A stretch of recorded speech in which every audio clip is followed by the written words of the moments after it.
Good afternoon, Pats fans, and welcome inside the Brandt Center as we tee up tonight's action between the Regina Pats and the visiting Lethbridge Hurricanes, as this is the final game of this Pats 3-game homestand. My name is Dante DiCaria, and he's Drew Posty, and hey, the Pats are coming off a huge 4-3 thrilling shootout victory over the Red Deer Rebels last night inside the Brandt Center, and no better way than to get the 2 points on home ice. Yeah, absolutely not. They made it really exciting for the fans. That's 2 games in a row that the Regina Pats have come back from being 2 goals down in the third period, and they found ways to win. They did it with 4 goals in the third period Wednesday night. Last night they forced overtime and it went to a shootout, and Braxton Whitehead scored the winner. Ewan Huey made the final poke check save. So they're finding ways to win, but they're making it exciting for the fans too. Yeah, absolutely. The Regina Pats come into tonight's action with a record of 5-3-1 with 11 points on the season. And I know it's kind of a jumble in terms of the standings, but not a bad start for the Pats this year. No, absolutely not. I think this is a start that the Regina Pats would take. A lot of people weren't sure what kind of hockey club they'd have,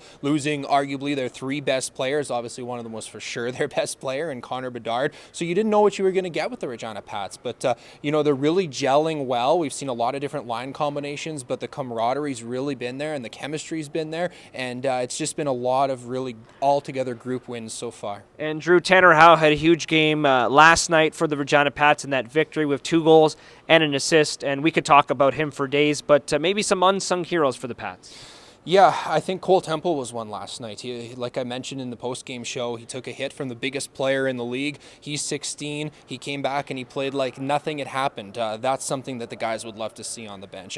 Wednesday night, we saw Corbin Vaughn block a shot, take one right on the knee, left for a little bit, but came back and played really well in that third period. The list goes on, and those are 2 guys I'm going to mention. There's guys that I should be mentioning that I'm probably just forgetting right now, but those are 2 guys, and we've seen a lot of that from a lot of players this year, and that's key for team success. And before we wrap it up, Drew, quickly, the Lethbridge Hurricanes, they're coming off a loss last night in Moose Jaw. What can we expect for them coming into this game? Well, the Lethbridge Hurricanes are another team that a lot of people have some pretty high expectations for, much like the Red Deer Rebels last night. So you're going to get a tough team, and it's a bit of a trend. The Alberta teams play physical. I think Lethbridge does that as well. But if the Pats can keep their foot on the gas and maybe not get down by 2 goals and have to come back again, I think they'll do just fine.